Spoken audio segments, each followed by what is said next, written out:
박근혜 전 대통령 변호인단이 전원 사임계를 제출한 가운데 박 전 대통령은 본인 재판에 나오지 않았고 법원은 국선 변호인을 선임해 재판을 계속 진행하겠다는 원론적이면서도 강경한 입장을 밝혔습니다. 박 전 대통령 재판 뭔가 궤도를 이탈한 느낌인데요. 오늘 유정훈 변호사의 미디어와 법에서 이 이야기 나눠보도록 하겠습니다. 어서 오십시오. 네, 안녕하세요. 네. 자, 19일 재판에 박 전 대통령과 변호인단이 나오지 않았습니다. 네. 그래서 재판부는 국선 변호인 선임 절차에 착수를 하겠다라고 밝혔는데요. 기본적으로 이 박 전 대통령 재판은 변호인이 꼭 있어야 하는 재판인 거죠? 네, 그렇습니다. 우리 형사소송법에서는 피고인의 권리 보호를 위해서 일정한 경우에 변호인 없이 재판을 여는 것을 금지하고 있습니다. 네. 그런 사유로는 피고인이 구속되었거나 사형무기 3년 이상의 징역이나 금고의 사건으로 기소된 경우를 예로 들 수 있습니다. 네. 박근혜 전 대통령의 경우에는 구속되었고 또 그 3년 이상의 유기징역에 처할 수 있는 사건으로 기소됐기 때문에 네. 이 두 경우에 모두 해당되는 것으로 볼 수 있습니다. 참고로 빈곤 등의 사유로 변호인의 도움을 받아야 되는 경우에는 법원이 재량으로 국선 변호인을 선정해 주기도 합니다. 그렇군요. 자, 어쨌든 유영하 변호사 등 박 전 대통령 변호인단이 일괄 사임을 했는데요. 네.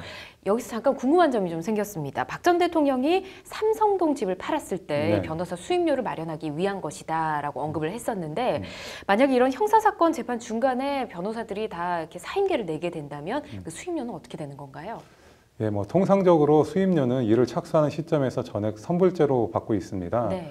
그렇기 때문에 중간에 사임을 한다고 하면 정산의 문제가 남을 수는 있습니다. 근데 변호인의 책임 없는 사유로 네. 사임을 하게 된 경우라고 한다면 수임료 자체는 돌려줄 필요는 없을 것으로 보이고요. 다만 일부 의뢰인과의 그런 신뢰관계를 위해서 일부 정산에서 반환해 주는 경우는 있습니다. 박 전 대통령의 경우에는 다른 이유로 사건을 사임한 것으로 보입니다. 예. 그래서 박근혜 전 대통령이 수임료 전액을 반환해 달라고 하기는 어렵지 않을까 싶습니다. 그렇군요. 자, 일단 국선 변호사 많이 익숙한 단어기도 하고 영화나 다른 것들을 통해서 많이 접하는 단어인데 정확히 어떤 사람들이 국선 변호사를 받게 되나요?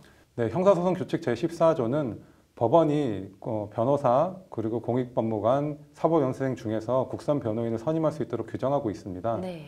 예, 법원이 매년 국선 변호인이 되고자 하는 변호사들에게 신청을 받아서 국선 변호인을 선정하고 있습니다. 네. 변호인의 조력을 확대하기 위해서 최근에는 국선 변호 전담을 하는 변호사를 위촉하기도 하고 있습니다. 그렇군요. 자, 그럼 변호사 배정이라고 해야 될 것 같은데 특정 사건에 대해서 국선 변호인을 선임하는 절차가 또 있을 텐데요. 어떤 절차와 과정들을 거치게 될까요? 예, 법원은 피고인에게 공소장과 안내문을 함께 송달해 줍니다. 예. 이 안내문에는 그 각급 법원에서 활동 중인 국선 변호인 명단이 포함되어 있습니다. 그래서 그 피고인이 이 명단 중에서 한 명을 지정해서 신청을 하면 법원이 재량을 지정을 해주게 되는 예. 것이고요. 통상적으로는 법원이 국선 변호인을 선정을 할 때는 국선 전담 변호인이나 네. 아니면은 일반 변호사 중에서 무작위로 선정을 하게 됩니다. 그렇군요. 근데 좀 이렇게 말하기는 그렇지만 이 돈 드는 사건도 아닌 건 누구나 다 알고 있을 것 같고요. 네. 그리고 수사나 재판 기록만 해도 정말 수만 쪽이 이를 겁니다. 그 국선 변호인을 배정을 하게 되면 검토하는데도 시간이 오래 걸릴 것 같고요. 뭔가 또 제대로 된 변호가 이루어질 수 있을까 하는 의문이 생기기도 하거든요. 그렇게 볼 수도 있습니다. 근데 이제 사건을 처리하는 변호인 입장에서 책임감이 있고요. 네. 또 사건이 주는 중압감 때문에 함부로 일을 처리하기는 좀 어려울 것으로 보입니다. 저도 국선 변호를 하면서 예. 여러 차례 재판 과정에서 무죄를 받은 경험도 있지만 실제적으로 국선 변호인 한 개인에게 박 전 대통령의 그 사건을 맡아서 처리하라라는 예. 것은 너무나도 큰 부담인 건 사실입니다. 그러니까요.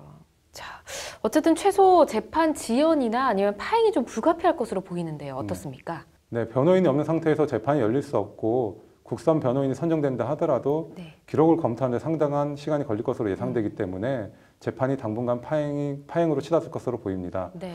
앞으로는 지금 기존에 있었던 변호인들이 다시 복귀해서 재판을 정식으로 밟아가 나가는 것이 옳은 것이 아닌가라는 생각이 듭니다. 잘 알겠습니다. 박 전 대통령 MH그룹이라는 이 국제 법무팀을 통해서 유엔 인권이사회에 본인이 인권 침해를 당하고 있다 이렇게 탄원서를 제출했다고 하더라고요. 네. 근데 뭐 인권 침해든 뭐든 억울하거나 부당한 게 있으면 대한민국 법정에 호소를 하는 게 맞지 않나 하는 생각이 또 듭니다. 네, 자, 그렇습니다. 변호사님 오늘 말씀 고맙습니다. 네.